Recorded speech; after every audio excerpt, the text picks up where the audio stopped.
Big Country 1460 AM and in Cleveland 93.1 FM, El Paso City. Good morning to you here on this Tuesday morning, and the whatever Tuesday this is, we kind of all mixed up on this, Rick Holden, but you're welcome in here anytime. Rick Holden, acting City Manager of the City of Cleveland. Also, we have a special guest, Julie Baker, with the Layland Museum. First of all, let's talk a little bit about a lot of work going on Highway 67. Kind of bring us up to date, Rick, if you would, on the progress of that work. I'd like to first say that if you're ultimately confused while you're driving, you're doing very well. Because, join the crowd, right? It is very confusing. There is a lot of work going on 67 along the bypass, as people have noticed over the last several months. TxDOT has been actively engaged in that program for several months now, and they're getting ready. I think it's probably within the next week that I recall.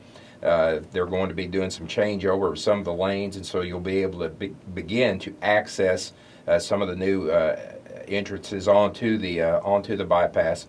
There's still a significant amount of work that'll need to be completed. What's the timetable as far as having, or do you have a timetable as far as completion of all this? They've had some delays with their contractors and what have you, and so it's a project that it's going to take a little while to get finished up, but at least it is going well. We have good contact with TxDOT and work very closely with the local representatives, and they keep us up to date on what's going on. Yeah, we've had several folks kind of confused as far as, especially the service road right there in front of Applebee's. One way now, is that right? I understand confused it's one way, and a large number of folks are attempting to go the wrong way on a one-way, so they're trying to give everybody the benefit of the doubt, I think, and give people the opportunity to get going in the right direction with a lot of signage and all, but it happens so quickly, and our habits tell us to turn left or right, and so consequently folks do that. All right. You know, a big event that has really become a big event over the past several years, happens a couple of times, and it goes from Cleveland all the way to, I think, Maypearl now, Antique Alley, and is always a big event and has a really positive effect on Cleveland. That'll be coming up in April. Tell us a little bit about Antique Alley. Well, from the city's perspective, we actually do not get involved with the actual planning or administration of the project, but I can tell you that it does bring a wealth of folks from all over the Metroplex to Cleveland and between. And if you want to pick out some good bargains, I know for a fact that you can go down through there and buy just about anything that you want to buy. And I would advise everybody just to be a little cautious of the traffic and be careful when you do come through town, because there is a significant amount of people along those roadways. But again, it is a very positive impact to the community. A lot of those people will come in and buy food, eat at restaurants, and enjoy their day shopping. Hopefully the weather always works out well where they'll be able to do so, but it is a tremendous economic development impact to the area. Yeah, April 15th through 17th, I believe it is. 15th through the 17th. Yes, all right. Also, like we mentioned, we've got Julie Baker from the Layland Museum in. Always a lot of projects down at the museum. Julie, good to see you this morning. Thank you. You wanted to mention several programs, several exhibits down at the museum. We do have a couple of exhibits in the main gallery. One is called 100 Years of Luggage, with a fairly impressive array of trunks and valises and satchels. Another one is called Have a Cup, and it has percolators and samovars and teapots. We also have a number of programs coming up. I'd love to mention one that's coming up this Saturday. Our Kids Cafe is meeting, and the teachers this time will be Cleveland High School's culinary arts students, who are going to teach 8 to 12-year-olds how to cook with cheese. All right. Reservations are required for that, and we do have a few slots left, and we encourage people to phone the museum if they're interested. And then this Sunday at the Cleveland Conference Center, we will welcome Mary McDonough Murphy from New York, who is the author of Scout Atticus and Boo, a celebration of 50 years of To Kill a Mockingbird. This lady is an Emmy Award winner, and we are delighted to have her in Cleveland. Our summer programs are in the planning. We'll have concerts in the park again this year, a full schedule of children's programs.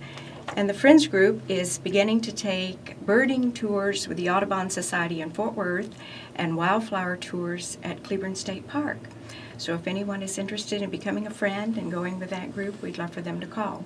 A lot of improvements going on at the Layland Museum. Tell us about some of those. Last summer, in August, we dedicated the Lowell Smith Senior History Center, which is our annex facility directly to the rear of the main building. It provides us another 5,000 square feet to either store or process the collections, but we also have a classroom and the teaching kitchen there, and the research libraries in the same building. So quite a busy place. For folks who have never been or have not been yet to the Lowell Smith History Center, tell us a little bit about the background of that. Of course, everybody knows who Lowell Smith is and the great work that he's done over the years for the community. A little bit about the background and some of the things that will be at that center. The building was constructed in 1914 as a grocery. Very quickly it had a change into the automotive industry, sometimes as a dealership, sometimes as a repair shop. Thus we've created a small exhibit in the front windows honoring the history of the building. The museum purchased it in '95 with the help of Mr. Smith and the city. And we've held it and stored in it all these years until funds were available for the restoration, which was completed last summer. The collection is now on site, all been brought home from 5 various warehouses, and is all in the Smith History Center now. The Layland Museum is really a neat place, and a lot of changes over the years, and it really does. You talking about the history of the building there where the Lowell Smith History Center is, but I mean the Layland Museum is a really interesting place historically speaking. It was built in 1905 as Cleveland's Carnegie Library, a truly handsome Greek Revival structure built at the time the streets were dirt.